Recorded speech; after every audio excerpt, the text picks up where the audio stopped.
Hey, Mike here. I just wanted to let you know that you can listen to Dark Poutine early and ad-free on Amazon Music, included with Prime. You're about to listen to a historical episode of Dark Poutine. After episode 149, you will find Scott is no longer with the show. In an effort to maintain continuity and offer listeners as many episodes as possible, we are leaving the episodes in which he co-hosted intact. Thank you.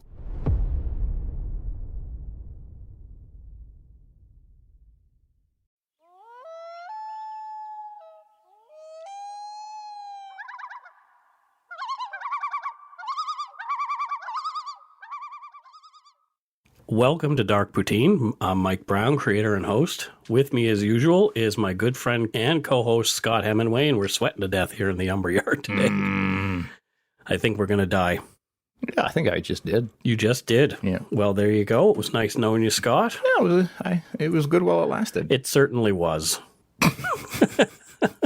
Dark Poutine is not for the faint of heart or squeamish, as our content contains mature themes, harsh language, and graphic descriptions of violent crimes. Listener discretion is strongly advised. And this one's a little difficult, so FYI.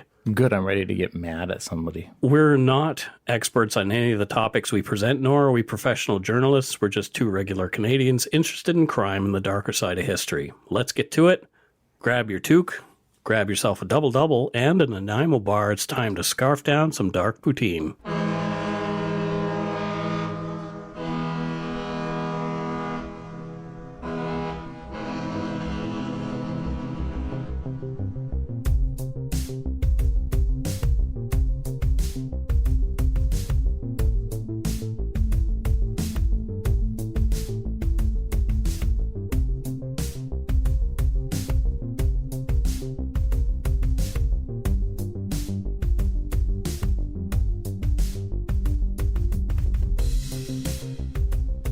Toodly-toodly-doo.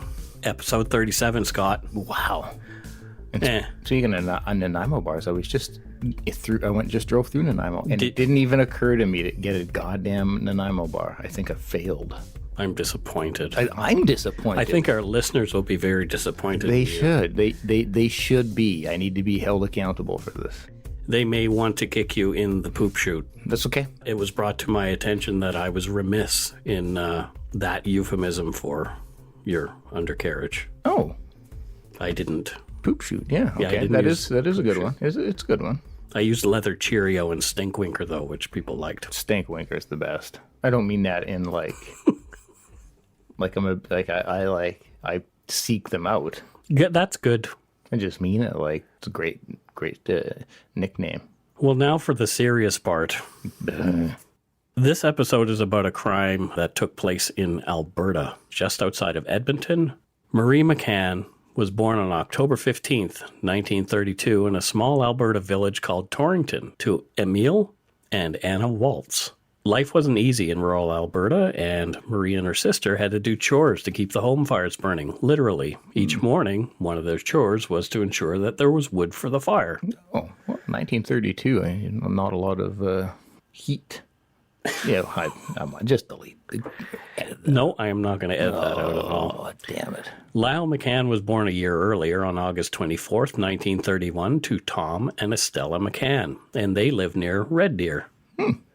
I love the names of places in Alberta, actually. Do you? You like the name Red Deer? I do. I like Red Deer and Medicine Hat. I like Medicine Hat. I like these names. How can you, all I can picture is a top hat with medicine in it.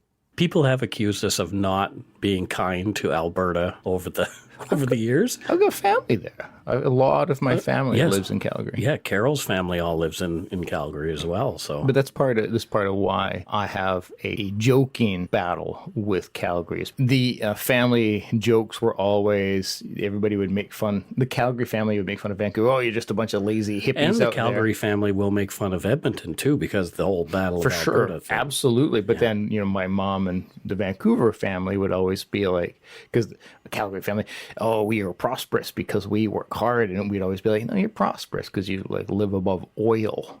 Yeah, fair enough. And so, yeah, anyways, that's why it's kind of a joking thing in my family. So, yeah, I mean, no, No ill will. Yeah, kind of do, though. Back to the podcast. Podcast. Lyle and Marie McCann married on July 30th, 1952 in Marie's hometown. They were given a cow as a wedding gift. Okay. I'm not sure if that was common practice in those days. Maybe it was, maybe it wasn't, but what an interesting gift. You weren't given one for your... I was not given a cow. Oh, I was totally given one. What? Yeah. I missed out somehow. You totally did. And we still have it. Yeah, just look harder next time you're over. All the time that I've known you, I don't think I've ever been in the basement. Is this where your cow lives? Only one way to find out.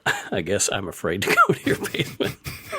I do a podcast with you, and I'm afraid to go to your basement. It's the right call. In 1964, Lyle and Marie moved their family to St. Albert, Alberta, a community just outside of Edmonton, which is Alberta's capital. And we've slagged Edmonton enough in this lifetime, and I've had enough angry emails and Facebook posts that I will no longer even joke about Edmonton at all. One thing I noticed about Albertans, especially those from Edmonton, they are very, very adamant that they love the place that they live. Yeah. And they will defend it to the end. So I don't want to give them an opportunity to have to expend that kind of energy anymore. I've got no concerns about, I have no dislike towards Edmonton. No, I don't really. I don't at all, actually. In the hockey world, I always did, just because they were such a dynasty for so long when I was growing up that you kind of, oh, damn you, Edmonton. But it was just a sporting rivalry. I've got no. I loved Gretzky. I loved to watch him play. I hated how much better than the Canucks they were. Well, there you go. So that's an envy thing. Totally. I did go to the West Edmonton Mall once. There's a submarine there. I went in. That's nice. Just putting that out there. Lyle McCann was a long-haul truck driver for many years. His route took him throughout Western Canada and sometimes the rest of North America. Lyle and Marie had 3 children, Breton, Lance, and Trudy. They were the proud grandparents of 5 and even had 2 great-grandchildren. In his retirement, Lyle kept up his love for long drives by buying a 1999 green and white Gulfstream Sun Voyager motorhome in 2004. Even though it was 5 years old when they bought it, Lyle cared for the RV so well it was often mistaken for new. Lyle and Marie drove throughout Alberta and BC in the summer and often went south to the warmer climate in the U.S. during the winter. Lyle loved going fishing at his favorite spot at a campground near Athabasca. I also like to say that word. Yes, a great word. Athabasca. Yeah. Lyle would plan their long trips step by step and took care of his vehicles, both the RV and the small, light green Hyundai Tucson SUV they towed behind them as a runabout. Lyle was a cautious driver and always had a cell phone on the dash in case of emergency. They didn't use it otherwise, it was just there. Like every other family, the McCanns had their issues. Trudy later said that she barely spoke with her brothers before her parents' disappearance. Her middle brother, Lance, was a longtime alcoholic, and that put some strain on the family, as it does. Yeah. Lyle loved Marie. Marie had started forgetting things. Her memory didn't seem to be as good as it once had been. Lyle began playing Romoli with Marie regularly, hoping the game would help Marie to exercise her mind and slow the progress of her memory loss. I have no idea what Romoli is. I do not either, but it actually sounds like a very Canadian game. It does. And what a loving husband. They were well liked by their neighbors who remember them as clean and meticulous about their yard and those kind of things. On the evening of July 2nd, 2010, after eating some fried chicken, Lyle and his eldest son, Brett, played 9-ball on Lyle's pool table. Before they said goodnight, the 2 men put a gift for Brett's grandson, Benson, into the RV. And so that would have been their great-grandson. Lyle and Marie were to deliver the gift during their trip to BC. On July 3rd, 2010, Marie and Lyle McCann left their home to start their trek to a campground in Cultus Lake, just outside Chilliwack. Yeah, beautiful location. Yeah, I've been there a bunch of times. Yeah. The water slides are fun. Yeah. Their plan was to make it all the way to Blue River near Valemount, BC, 480 kilometers away on their first day of driving. So for, almost 5-hour drive. Yeah, manageable, especially in a nice RV. The McCanns were seen on security video at 9:30 a.m. at the St. Albert Superstore. Lyle was filling the RV with gas while Marie grocery shopped in the store. The McCanns pulled out of the Superstore parking lot at 10:08 a.m. The security cam footage is the last known video of Lyle and Marie anyone would see. On the morning of July 5th, 2010, at around 6:30 a.m., the McCann's RV was spotted in the Minnow Lake campground by Rolf Wenas. He's the caretaker of the campgrounds at Wolf Lake and Minnow Lake, about 200 kilometers west of St. Albert. The RV was parked in a lot in the small horseshoe-shaped campground consisting of only 9 sites. The green Hyundai SUV was nose in beside the RV. As there's no registration in the overnight self-registration box, Wenas knocked on the door of the RV. The curtains were drawn. There was no answer. Wenas waited around for about 15 minutes, but no one arrived or came out of the RV. He left. Wenas came back at 12:30 p.m. There was no change. Nothing had moved. The curtains were still drawn inside the RV, and there was no answer to repeated knocks on the door. This time, Wenas waited for almost 20 minutes before he left. Shortly after 7 p.m., a blaze was reported to the Edson Fire Department. There was an RV engulfed in flames a half hour away, about a kilometer from the Minnow Lake campground. It took fire crews an hour to get to the burning vehicle, because Edison is like 50 kilometers away. I would imagine extremely rural. Yeah. The fire was so intense, when they arrived, firemen had trouble approaching to fight it. The windshield of the RV had blown out and was flung 20 feet away. Oh, wow. All the tires blew in the blaze as well. Once the fire was out, firemen checked whether anybody had been inside. There was no evidence of anyone having been in the RV at the time of the blaze, and it was believed that the blaze would not have been survivable regardless. Yeah. The RV was just a charred skeleton when the fire was finally extinguished, and we saw that picture of it later. And that's a perfect description, just a charred skeleton. That's it. Yeah. Nothing else. From a CBC article, quote, RCMP did not preserve or contain the burn site as a crime scene. There were no exhibits collected, no yellow tape put up. The burned-out motorhome's shell was hauled to the Edson dump the next day, and the chassis was taken to a storage yard in Edson, and end quote.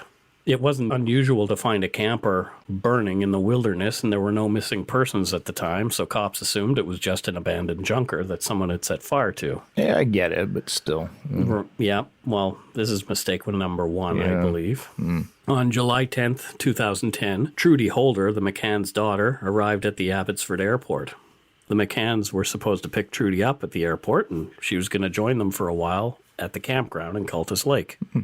When they weren't there, Trudy was worried. Lyle made a habit of being punctual and prided himself on it. I mean, he was a trucker after all. Yeah, for sure. For sure. Her dad was never late, and he would have left word if something was keeping them, and he didn't. Trudy called the RCMP to report her parents missing. When it turned out they hadn't made it to any of the campgrounds they had intended to, the search began. Jeez, the panic that must be setting in with the family. So they left on July 3rd, and now it's July 10th, and people are just realizing they're missing. So that's an entire week. Yeah. Perhaps the McCanns had some sort of accident on their drive through Alberta and BC, but there was no sign of them.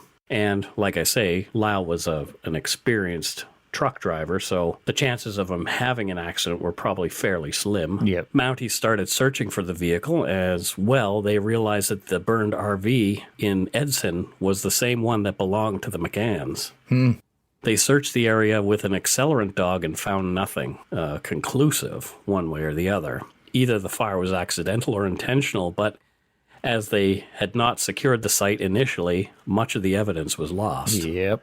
There are theories that it was set, but there's still no hard evidence that it was.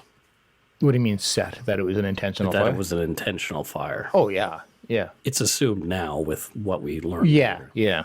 But at the time. On July 13th, 2010, 2 people claimed they'd seen the light green Hyundai Tucson SUV that the McCanns had been driving close to Prince George. And that's 7.5 hours away from St. Albert. Nothing came of this lead. It turned out to be a red herring. Yeah. Well, I imagine there's more than just one green Hyundai Tucson. Also, on July 13th, 2010, RCMP got what should have been their first big break in the case. In Piers, Alberta, 40 kilometers away from where the burned-out RV had been found, police were checking up on a colorful individual who went by the name Bandana Dave Olson. And you'll never guess why they called him Bandana Dave. I showed you a picture of him. Because he hates bandanas. Right. Yep, thought so. I think it's actually the opposite. Oh. Yeah, he did seem to have a colorful bandana around his neck. Yeah. He didn't appear to have... and this isn't a judgment, but he didn't appear to have the best dental health. Well, he probably self-labeled himself Bandana Dave. Like he came out with his own nickname. I'm going to be like Shirt Scott Hemingway. Shirt Scott Hemingway? Because I wear shirts.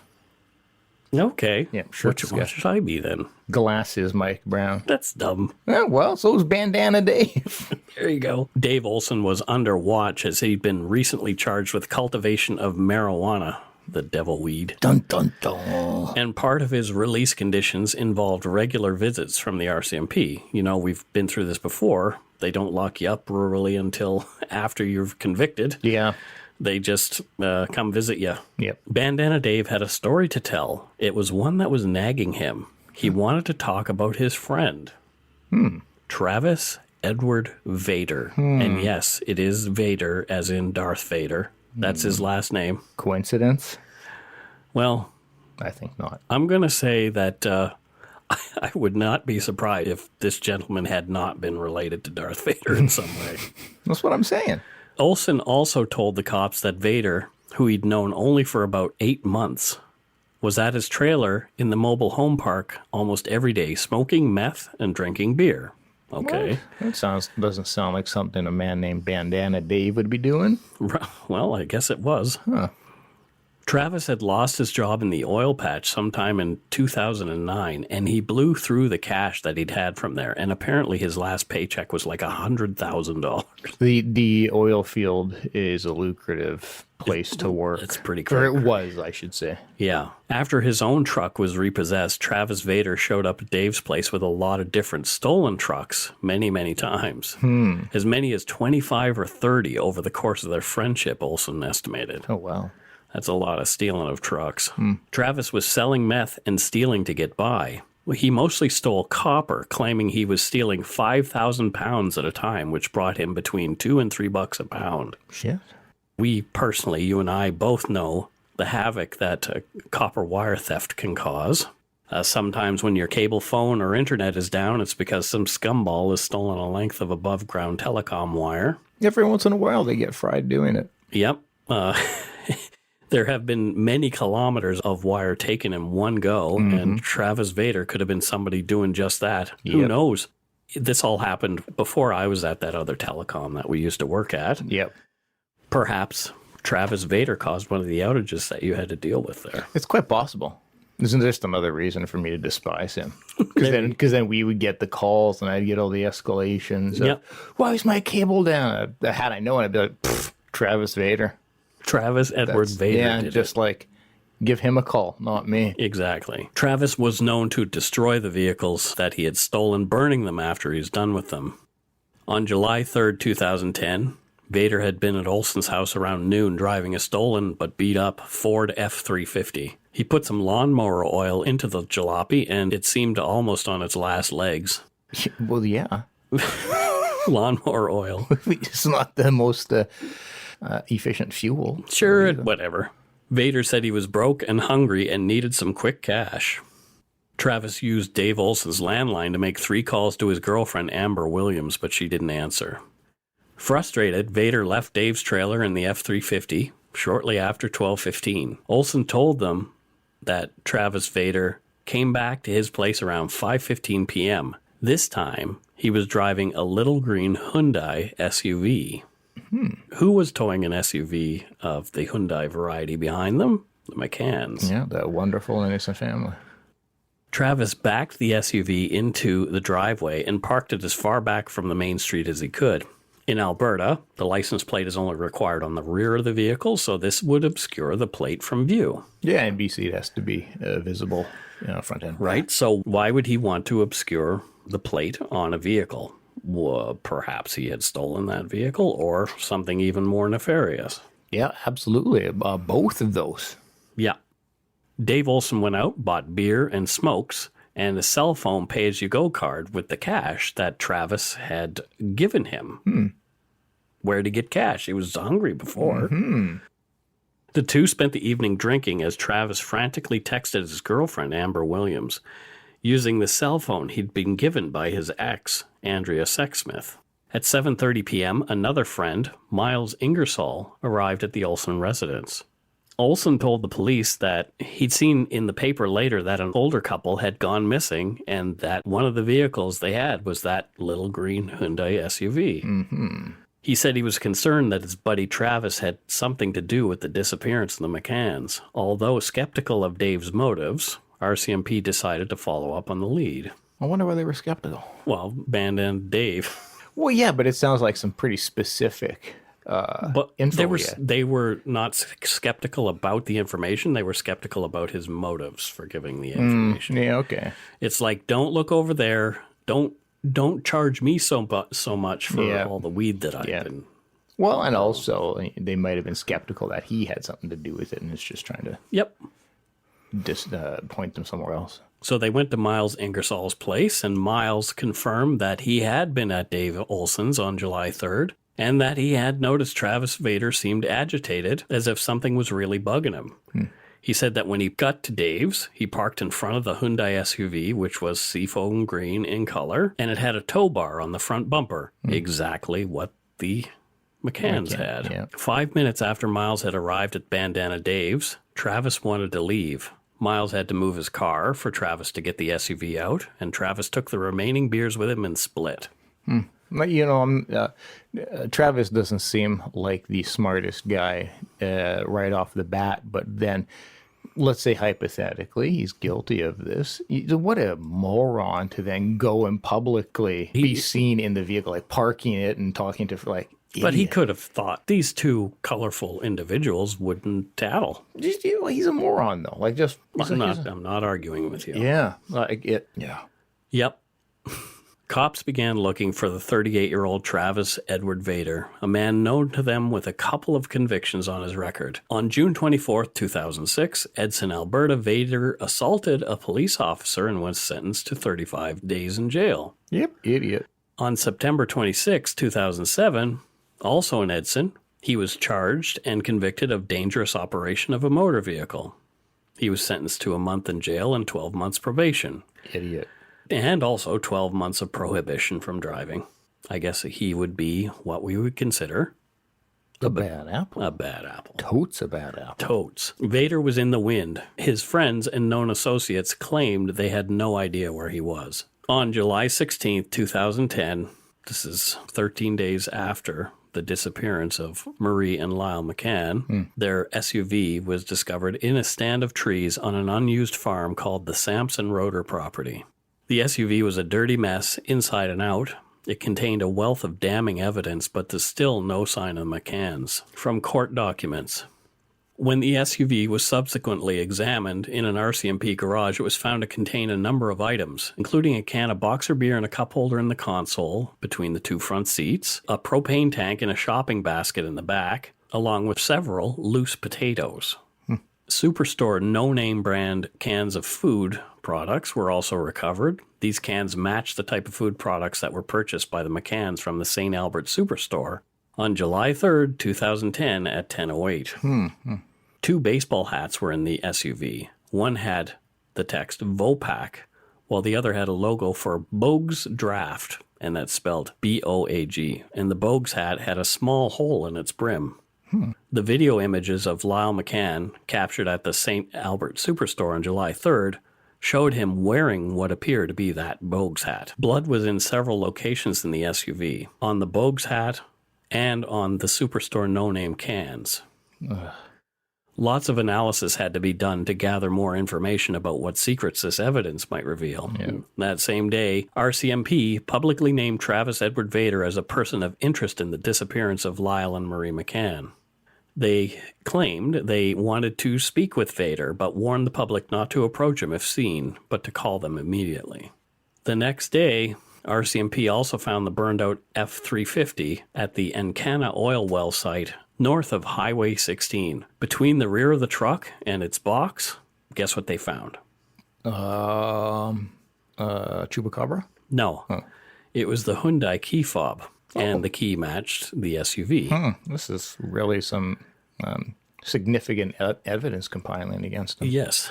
Early on, RCMP came under heavy fire from the press and public, stating that they'd bungled the case from the beginning and that too much time had passed. Yeah, I can understand that frustration. I could see why people were upset. Yeah. On July 19th, Travis Edward Vader was arrested after a brief chase near a friend's home. He had the cell phone Andrea Sexsmith had on him when he was taken down. Cops seized the phone as evidence. They held him on other charges, including possession of weapons, stolen property, as well as drug-related offenses, while they built their case against Vader, who was not talking. If you're looking for a smoking gun, I can absolutely guarantee you, you will not find it. In October 2001, a series of letters filled with a deadly powder called anthrax were dropped into the U.S. mail system. What started as an unprecedented case turned into an unsettling mystery. Who sent these deadly letters? And why? From Campside Media and Sony Music Entertainment, I'm Josh Dean, and this is Cover Up Season 4, The Anthrax Threat. Available now.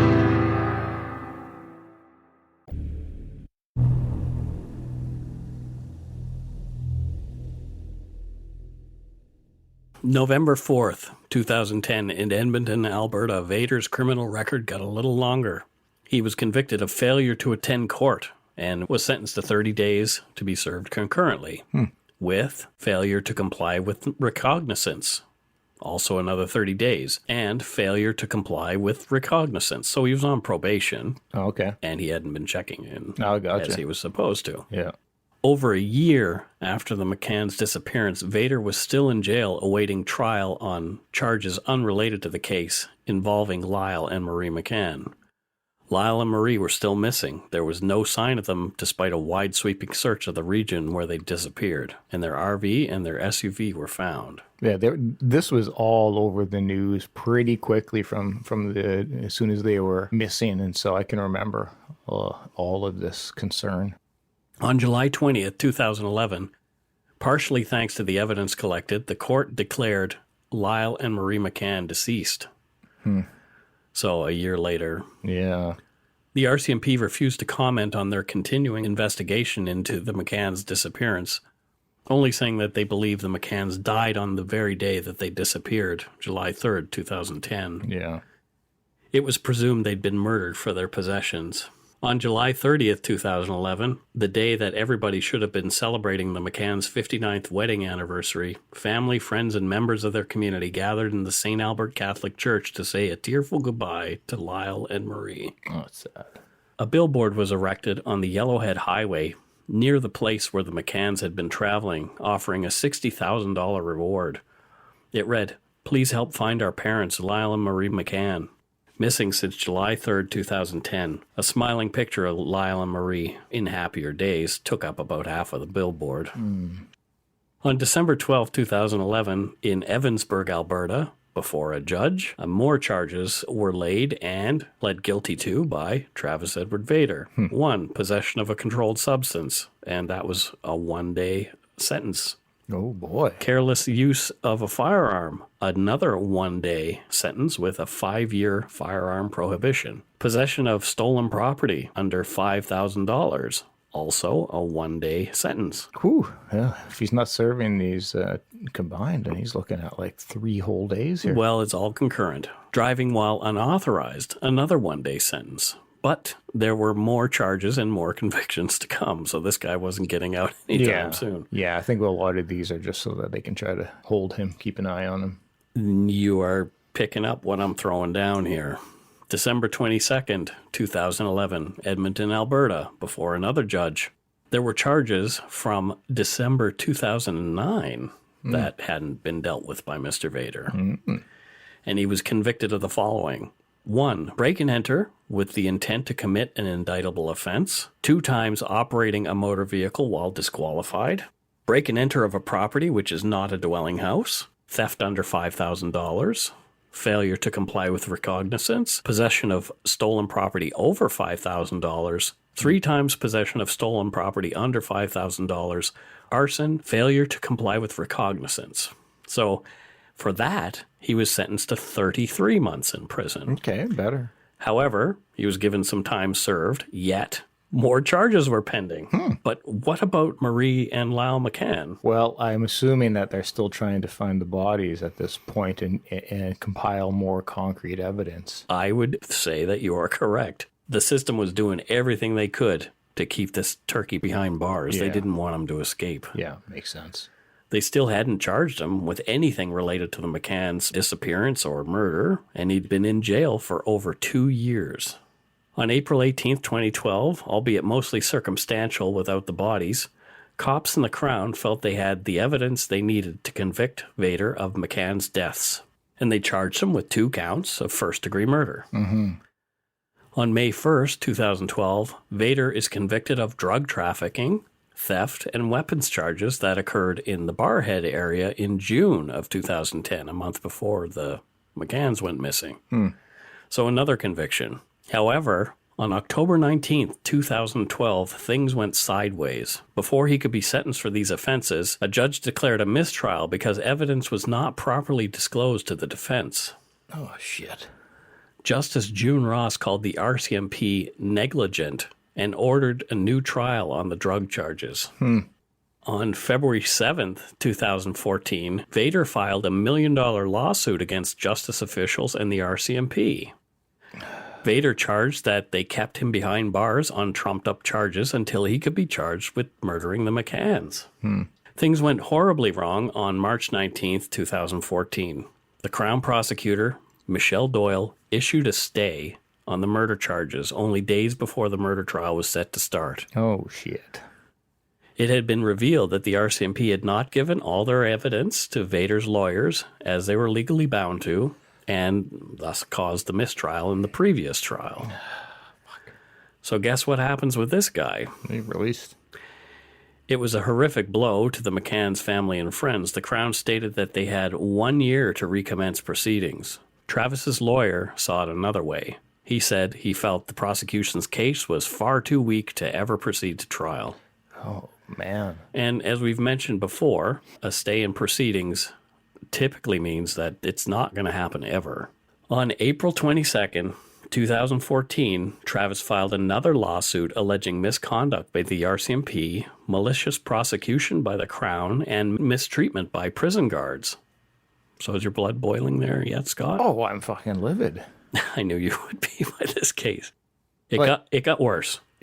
Of course. On October 8th, 2014, after his second trial on theft, drugs, and weapons charges, on October 8th, 2014, after his second trial on theft, drugs, and weapons charges, Travis Vader was found not guilty. He was free to go. Oh, shit. No. He had no more charges pending. He'd served his time for everything the RCMP could manage to pin on him. He was picked up outside the remand center where he had been kept, and he had some words for the press before they drove off. And here's what he had to say, Scott. It feels good to be out, for sure. It does. It's been a long time. What do I say to the McCann family? My heart goes out to them. Really, it does. Truly. I can imagine what they went through. You know? But I think at the end of the day, when this is all brought to light, they'll see what the RCMP did to them. Probably destroy my life. You know? A witch hunt. Kept me in jail for 4 years to investigate me when there was nothing there to begin with. It's horrible. What do my children think? What they went through? How do you explain 4 years' life's gone? 4 years? So there you have it. What are your thoughts on those statements, Scott? He seems pretty smug. I can't fucking stand him. To me, it seems clear that he is involved, if not guilty, of this, and he's making it out that he's the victim.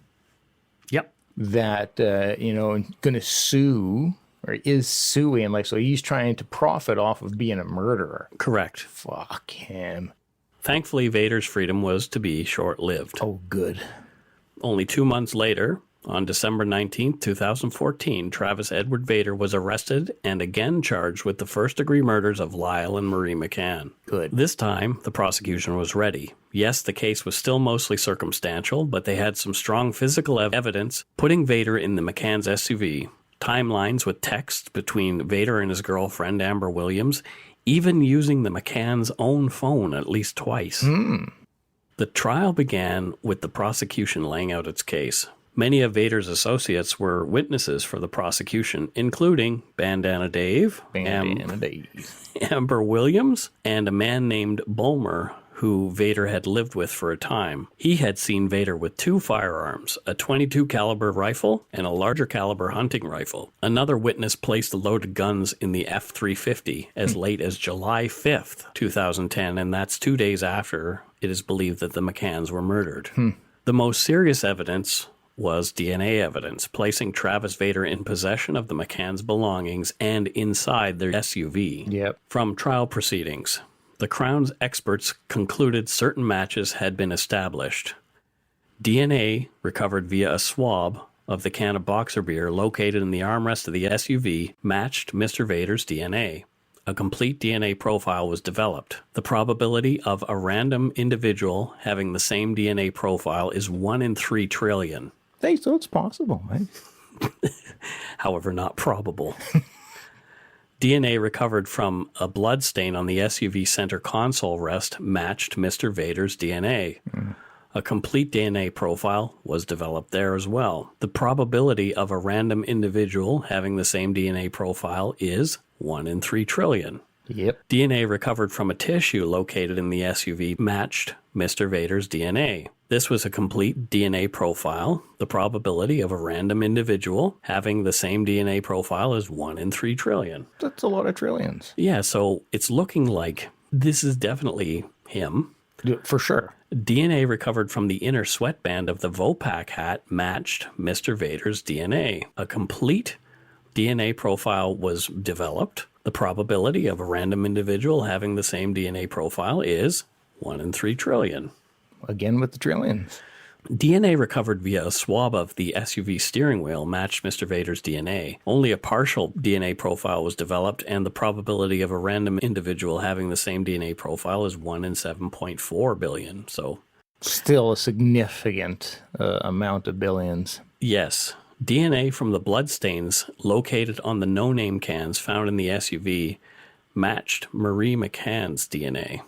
So we've got blood from the victim, too. One of the victims. Yeah, in the same location as his DNA. The probability of a random individual having the same DNA profile is 1 in 4.6 billion. DNA recovered from a blood stain located on the back left front passenger seat of the SUV matched Mr. Vader's DNA. And this was a partial profile and with a lower probability of 1 in 12 million. But there's a lot of other very much stronger DNA evidence there. Here's one that bugged me. Multiple locations on the Bogues hat were tested. DNA was recovered that matched Lyle McCann's DNA. And in one instance, a bloodstain revealed a mixture of DNA from Lyle McCann and Mr. Vader. So it sounds to me like they were fighting. Yeah. To get both of their blood mixed, there's got to be some close contact. The probability of a random individual having the same DNA profile as Lyle McCann's contribution is 1 in 34 billion, and the probability of a random individual having the same DNA profile as Mr. Vader's contribution is 1 in 140,000, so it was very partial DNA, but it is disturbing. Yep. The Bogues hat also had a hole in it. This, an expert testified, was made by a small caliber firearm being fired at close range, passing through the brim into the wearer, whose blood was then spattered on the hat. Shit. Cell phone evidence, text between friends, and pings from towers established timelines and positioning of Travis Edward Vader. From more court documents, the McCann cell phone records indicate it was used in 2 periods on July 3rd from 2:14 in the afternoon to 4:32 in the afternoon. All communications were attempts to contact Amber Williams, who was Travis Vader's girlfriend. Yep, okay. Here are the 2 text messages sent during this period. Hey babe, it's me. How are you doing today? You can still text me. You can still text my phone. I can receive text. I miss you so much. And that was the 228. Mm-hmm. I have been trying to call you and text you and email you and Facebook you. I can't get in touch with you. It's me, T. And that's from July 3rd, 2010 at 2:32 in the afternoon. The telephone calls, which were not answered, had the McCann cell phone connect to the Pioneer, Chip Lake, and Carrot Creek cell phone towers. I don't know. Lyle McCann wouldn't be texting Amber Williams. Nope. And I don't think Marie would be texting Amber Williams, especially saying, it's me, T. Yeah. Yeah, I have my gut tells me I know what his defense is going to go with. Okay. Well, here the defense went to work. They tried to discredit the prosecution witnesses. Their character was called into question. For sure. They claimed it wasn't Vader at all using the McCann's cell phone. It was someone else. Because T doesn't stand for anything but T. Sure. Defense counsel. Well, there's lots of other names that begin with T. There's Tim. Thomas? Yeah. There's also Turd Ball. Turd Nugget? Yeah. Defense counsel indicated their belief that Bandana Dave Olson and another man were behind the murders. Sure. They even presented, well, that's why Bandana Dave tattled, right? Yeah, I get Let's it. put the heat on this other guy that I gave the SUV to. Yeah, except Bandana Dave's DNA isn't mixed with the murder victim. Well, maybe Bandana Dave was a mastermind, and he was much more careful. It's clearly what, as soon as, when you hear the name Bandana Dave, you think mastermind. If you look up Bandana Dave and the picture that you see, you'll think. It totally reminds me of Moriarty from Sherlock. It's just this evil genius. I don't want to be killed by Bandana Dave. I have opinions here. They even presented witnesses who claimed that they'd seen the McCanns at the campground at the lake on the 4th of July, but their testimony didn't seem to hold up under cross-examination. So it was people who thought they'd seen something that perhaps did not.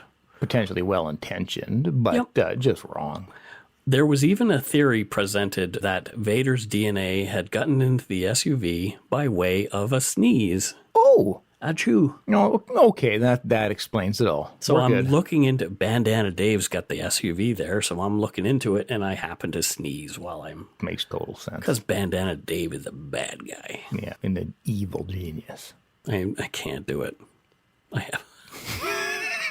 In the end, the prosecution won out, sort of. After all sides were presented, the judge went away to make his decision.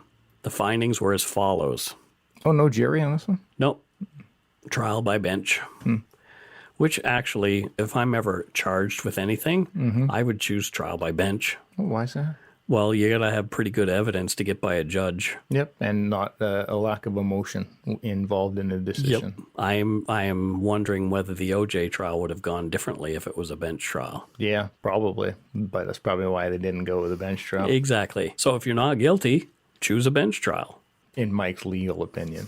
I am not an expert in any of the cases we cover, nor should you pay any attention to me. I disagree with that. I think you are totally Oh, shit. a professional. Yeah, I'm a professional Maker-upper. spewer of podcasts. Yeah. Here's what the judge's findings of fact were from the evidence. The McCanns were westbound on Highway 16 and encountered Travis Vader between 12:15 and 2:14 on July 3rd, 2010 on that main highway, and this encounter was in a rural location away from any community or residents to minimize the risk of observation or interruption. The McCanns were either in their RV or very close to it when that encounter occurred. Mr. Vader knew the RV was occupied or very likely to be occupied. Mr. Vader initiated contact between himself and the McCanns and their RV/SUV.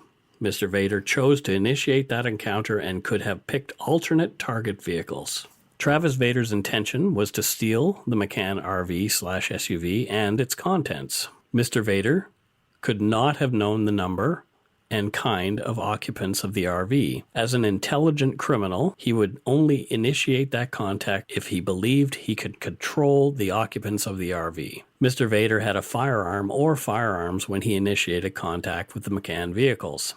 He planned to use the firearms to control and dominate any occupants of the RV and complete the theft. Yep. Travis Vader's firearm was loaded. It subsequently fired a shot, and we proved that through the hat. Yep. The McCanns were unarmed. Their guns were left home. Violence occurred between the McCanns and Mr. Vader. Blood was shed. Mr. Vader's firearms were discharged at least once. During that violence and bloodshed, or at some point later, both McCanns were killed by Mr. Vader. Mr. Vader relocated the McCann vehicles to a concealed location, most likely the Sampson Roeder property, which is on the south side of Highway 16 and west of Range Road 144. Mr. Vader used the McCann phone between 2:14 and 3:55 on July 3rd, 2010.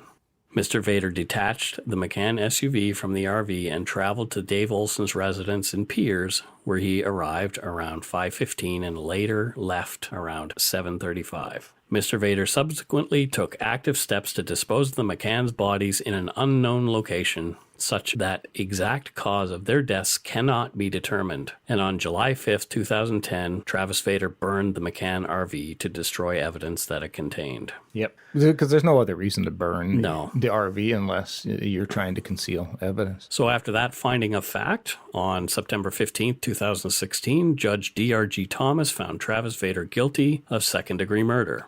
I guess because not premeditated, I'm imagining is why second degree. It had to be over by then, right? Yeah. No. Oh, great. The defense filed for a mistrial based on their belief that the judge had made a mistake in his findings by misapplication of part of the Criminal Code of Canada involving murder during another offense. Oh, shit. So here's another crazy twist to this wacky case. On November 8th, 2016, the judge brought down his decision on the mistrial. It was denied, thankfully. Phew. The judge agreed, though, that the guilty findings for second-degree murder were not correct. Oh. The finding was, I vacate the finding in that Travis Vader is guilty of second-degree murder for his killing of Lyle and Marie McCann, and also vacate the related convictions entered by me on September 15th. I substitute the verdicts of guilty beyond a reasonable doubt for the lesser and included offenses of manslaughter of Lyle and Marie McCann near Piers, Alberta, on or about July 3rd, 2010. So manslaughter times 2, but at least it's a conviction, right? Which, I mean, legally, I can understand why that could be the case.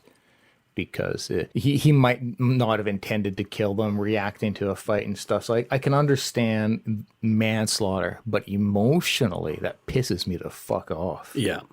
At his sentencing, Vader himself spent hours ranting that he had done his time and was being mistreated in jail by other prisoners and the guard. He claimed corrections staff used excessive force against him and would yell over the loudspeakers, "Where are the bodies, Travis? What did you do with them? Where are the McCanns?"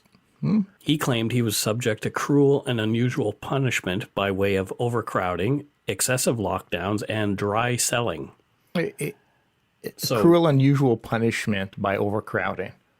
I don't know if that can be cruel and uncomfortable. Yeah. It's not unusual because lots of jails are overcrowded. No, absolutely. So dry celling, he mentioned that. Yeah, what is it? It is where you're put into a cell without water to the toilet when you're suspecting of having keistered something. Okay. Much like Leston Lawrence in our last episode. That's right. And that's like drugs or contraband. And there would be no way to get rid of the evidence by flushing it away. He also claimed that other prisoners were mean to him and violent.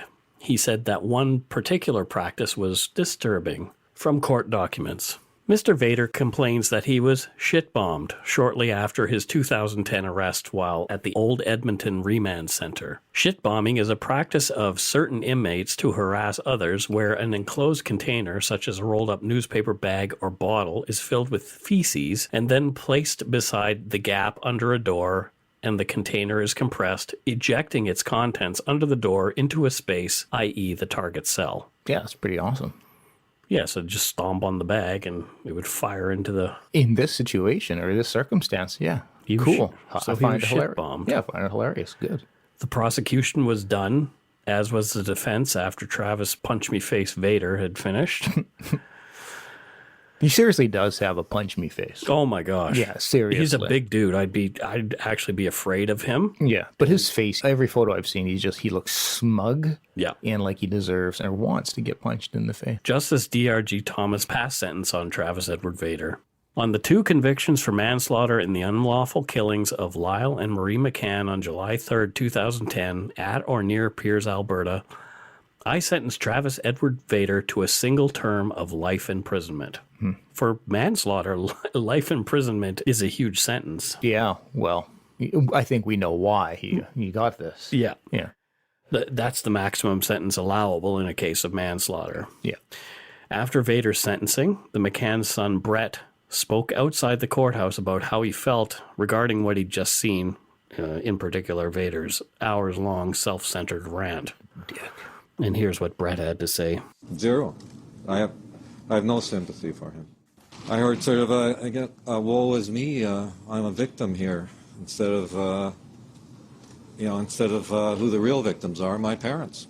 He talked about being in prison for years there, and it doesn't sound like a very nice place, and I don't think it's supposed to be a very nice place. Be a man. Admit that you did this. Tell me where my parents' bodies are. Yeah, I couldn't agree with Brett more. Like, that's exactly. I quite like Brett. I did a bit of poking around to learn a little bit more about Brett McCann. Yeah. And he's really dealing with his anger constructively. He's become an advocate for stiffer sentencing, especially for those convicted of homicide who refuse to cooperate and allow victims' family closure by showing authorities where the bodies of their loved ones are located. Yeah, good. If you're found guilty, part of like ever getting out, hey, show us where the bodies are. I like that. Yeah. Yeah. Good on you, Brett. Travis still maintains his denial of any involvement in the disappearance or death of the McCanns. He has yet to show he is a man, and his case is going to appeal in October of 2018. Shit. Yeah, so this year, we'll be watching closely to see what transpires, and we'll probably end up talking about it on the Yumber Yard. Yeah. One thing I didn't mention was that, and I thought I had written it, call me on it if I said it, but am forgetting. Travis Vader is the father of 7. No, you didn't mention it. Wow. Yeah, so this turd ball... Fuck. Is a dad. Oh, I feel really, really sorry for his kids. Yeah. Well, his wife left him. He had 6 daughters and 1 stepson from a previous marriage or a relationship. Yeah. And they moved away to BC. So they live here in British Columbia somewhere. The kids are victims here. Very, very much victims here as well. And, have to live under the shadow of this cock. Yeah. Like, it's just like... Cock is a good word. Yeah. Good word to describe him. He is. But like I say, we'll update if anything comes of this. We may even do like a brief update episode. If he gets out of jail because of another mistrial or something, I will definitely... I think we should put together an update of some form. Oh, for sure. Absolutely. One of our listeners, Eric, who I used to work with, he actually worked for me at that telecom. Mm-hmm. He had a connection with the McCanns. Oh, crazy. One of his friends, one of his good buddies, lived next door to the McCanns, and he walked by that RV every time he went to his friend's place. Oh, wow. And so when he heard about this happening, he knew exactly the RV that they were looking for and all that kind of stuff. That must have been a creepy absolutely experience for him to have to go through. So shout out to Eric for sharing that story with me. And we talked about that when we actually were working together. So I've been planning this one for months. Yeah. So before we go, we want to thank our patrons this week. First up is Stephanie Arsenault from Quebec City, Quebec. Yeah, welcome, Stephanie. Thank you very much, Stephanie. She comes in at our $5 level, so she'll be able to hear our after shows. There are 14 of them for you to listen to. Oh, are there that many already? There are. The ramblings of Scott. Yeah. Well, just to let folks know, there won't be one after this episode because Scott has had a death in the family. Okay, there you go. You can say that. There was my father-in-law passed away 2 days ago, and so it's. So condolences to your family and your wife's family. Thank you. Yeah, so we're just going to set Scott free after this. It was hard enough for him to get away just an hour because it just happened. So Yeah, it just happened. We were on vacation and had to quickly run back so that we could take care of some things. And it's, as everybody can imagine, it's a bit of a crazy, hectic time. yeah. So yes, so sorry, folks, there won't be an after show. So yeah, sorry, Steffi. It's Stephanie that you've paid the money to hear one, and it ain't going to be there. Yeah. Well, you know what? There's a bunch that you can catch up on. Yep. Jasmine Sandhu from Surrey, British Columbia. She is from Surrey, BC. So Well, right a on. neighbor. How about them apples? Right on, Jasmine. I wonder how close to us she is. I wonder if I've ever, because one of our other listeners from early on is local, and I used to always run into her at Starbucks and stuff. So I wonder if I've ever bumped into Jasmine. You may have. Sue Maring Morrow. She is from Sedalia, Missouri. Oh, that's a neat little name. Sounds like welcome, Sue. And Sedalia sounds like it would be a very quaint little town. Jessica Reinstein, and she's from Abilene, Kansas. I know of Abilene, Texas, but I didn't know there was an Abilene, Kansas as well. Well, there is, and welcome, Jessica. Jerry and Jaylene Weaver from New Westminster, BC. Thank you for becoming patrons. You are from Guru Kitty Studios at gurukitty.com. And it looks like you guys are some pretty awesome artists, if you ask me. I saw a lot of talent in there. Yeah, for sure. We were going through your site, and I had an idea. I think Scott and I somehow need, cartoon versions of ourselves somehow. So, Oh, wow. maybe Guru Kitty, you folks and us folks can get together when I'm back, and we'll have a conversation. I think that's great, and I love New West. That's where We want to shop local too. Yeah, I grew up, I lived from 10 years old to about 25 in New West, So let's shoot the poo, Guru Kitty. let's do it. Let's do it. And finally, Patrick McCormick, and he's from Ottawa, Ontario. I am going to make sure that I stand on Parliament Hill on my travels across Canada so I can have my photo taken of me in a dark poutine t-shirt on Parliament Hill because, Taken over. well, I don't know about taking over. I do. Well, welcome, Patrick. Thank you, sir. Thanks so much for your pledges, everybody. We really appreciate it. If you want to donate to us, you can do so at patreon.com/darkpoutine or send us some donut money at PayPal via our email address, darkpoutine@gmail.com. Our website, darkpoutine.com, is great for show notes. I'm adding more stuff there. So I'm adding even, if I have them, I'll add the court documents moving forward, that kind of stuff. It's really fascinating stuff to just take a peek through. Sure. Follow us on Facebook, Twitter, and Instagram. Just search for Dark Poutine. And please tell your friends about us. Word of mouth is important. We had some interesting developments yesterday. A friend of ours, Heather, is in Las Vegas. That is right. And she was talking to a random person in Las Vegas who was mentioning that he liked to listen to podcasts. And he's from where? Texas. So completely random. Completely random. She doesn't know him. He doesn't know her. He said one of his favorite podcasts, Dark Poutine. Sweet, sassy molasses. Holy moly. Yeah. So that's pretty awesome. I love that kind of stuff. Oh, it's just such a great feeling. It And really is. And still so shocking because I'm just like, it's me and Mike sitting in front of mics, Yeah. blathering. Blathering. And we've got At my place. we've got people from Texas randomly bumping into our friends who are like, yeah, like it's just mind blowing. Yeah, so Don't fall for this guy. It's just me and Mike. so Heather sends me a picture of her and the guy together, and I send a picture back of myself waving. Yeah. Yes, that's so awesome. It's very cool. Especially fun is our closed group, the Yumber Yard. Listen to episode 12 if you want to know what Yumber Yard, where it came from. Yeah. Because people ask over and over again. Episode 12, Yumber Yard. We're pretty active there, so we want to interact with you, and we love you and all that kind of stuff. We're getting hot. Holy shit. You can subscribe to us on your favorite podcast directory like iTunes Podcast, Google Play, Stitcher, TuneIn, or Spotify.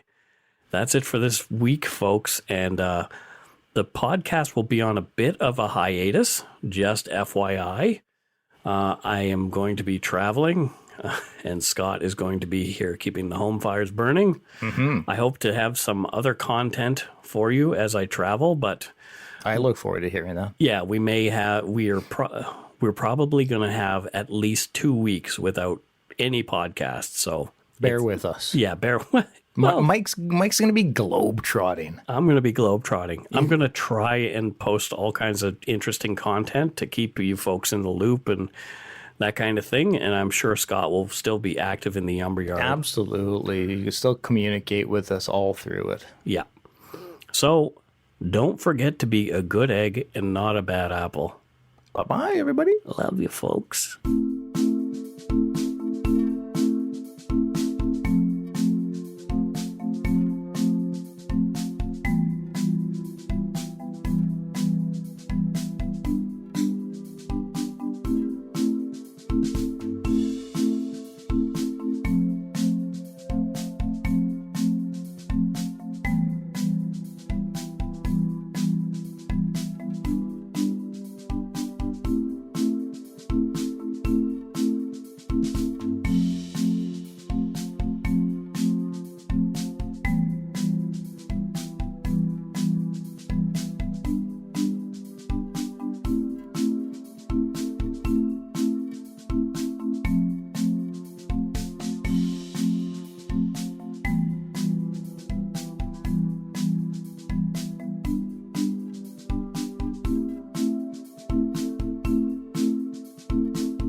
I said to my parents, don't trust her. They wouldn't listen. Every family has a secret. Joy Delaney, mother of 4, has gone missing. From the author of Big Little Lies comes a chilling new mystery to W. You were an emotional chaos sinkhole, Amy, and I'm sick of it! Starring Annette Bening. Nobody can break your heart like your own children. And Sam Neill. She will come back. Here we go. Strap in. Apples Never Fall. All new Thursdays, only on W. Stream on Stack TV.